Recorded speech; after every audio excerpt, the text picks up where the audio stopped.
El significado que tiene para mí ser budista es tener una herramienta que continuamente me permite poder pulirme. En la medida en que se llevan años, como es mi caso, pasa por la comprensión de una serie de principios básicos. En cualquier religión, y el budismo es el mismo caso, hablaríamos de hacer el bien y evitar el mal. El budismo añade un punto más, que es conocer la propia mente. Y es una forma de estar con respecto a mí, a través de mi mente, y es una forma de estar con respecto a los demás. Que esos demás sean como soy yo, porque el budismo unifica. El budismo para mí llegó en una época de juventud, pero hizo que cambiara muchas cosas a nivel interior y que saliera la mejor versión de mí. La práctica budista sobre todo, me ha empoderado muchísimo como persona. Es una vía muy personal, de trabajo muy personal, que tiene como referencia un extraordinario y milenario legado, desde Buda Sakyamuni a nuestros días. Es fundamentalmente una propuesta personal en el sentido de, vamos a decir, de respirarte a ti mismo. El Buda, si tuviéramos que hacer una presentación extremadamente sintética, sería que enseñó la extinción del sufrimiento. Y lo podemos ir haciendo a medida que vamos aliviando el sufrimiento. Aunque parezca una definición menor, hay un matiz interesante entre aliviar el sufrimiento y extinguir el sufrimiento. Hay mucha similitud entre la vida del príncipe Siddhartha Gautama, quien luego conoceremos como el Buda, con nuestra vida cotidiana.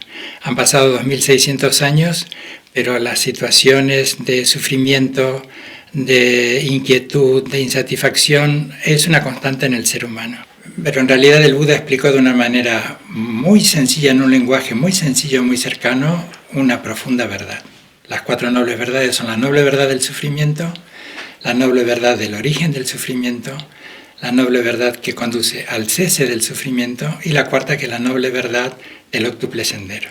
Y fundamentalmente la meditación es observar cómo tu mente va recreando esto que llamas realidad y cómo puedes, a través de una suerte de brecha consciente, ir observando cuál es el comportamiento constante de tu mente con todos los estímulos que llegan a tu esfera de percepción. Luego, las prácticas generativas son aquellas que están allí, interviene la memoria, el lenguaje, el ritual.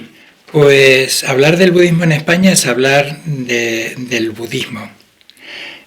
Porque en España, en mayor o menor medida, afortunadamente están representadas muchas de las escuelas o linajes en los que se ha expresado el budismo, desde su recorrido hace 2600 años en el Valle del Ganges y cómo se ha ido extendiendo por todo Asia hasta luego llegar a Europa y por el mundo entero. En su recorrido por historias, geografías, tiempos, territorios, pues en algunos sitios se ha puesto más énfasis en un aspecto de la enseñanza que en otro.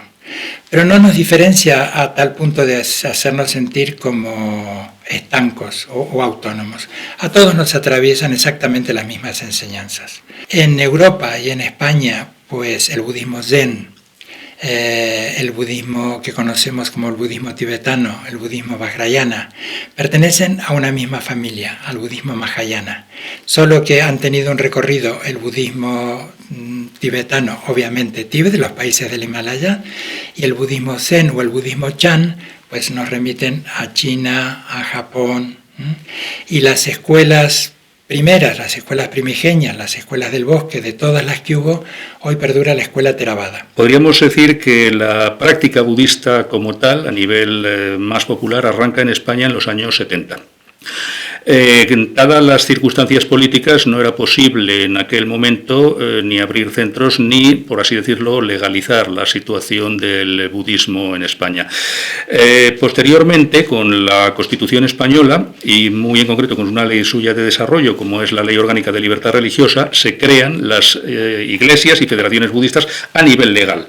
La Federación de Comunidades Budistas de España, anterior nombre de la Unión Budista de España, se constituyó en hace ya cerca de 30 años, en el 92. Se partió de 5 comunidades iniciales. Estas 5 comunidades hoy han llegado a ser 21 y de ellas, por así decirlo, cuelgan pues la mayor parte de centros de práctica que hay distribuidos por todo el país. Tú dices que eres budista, mucha gente tiene interés, mucha gente te mira sorprendido y es cierto que hay muchos estereotipos y te dicen, pero tú comes carne. Lo vivimos con relativa tranquilidad. Luchamos en ocasiones contra los típicos estereotipos de, bueno, pero los budistas realmente no vestéis con túnicas y vais siempre calvitos. Quizá ese tipo de cosas, o el hecho de, oye, pero eres budista y fumas, qué cosa más rara, o no eres vegetariano, qué extraño. Sí es cierto que tenemos una serie de estereotipos adscritos, pero quizá no tan negativos como podrían tener injustamente en ocasiones otras religiones.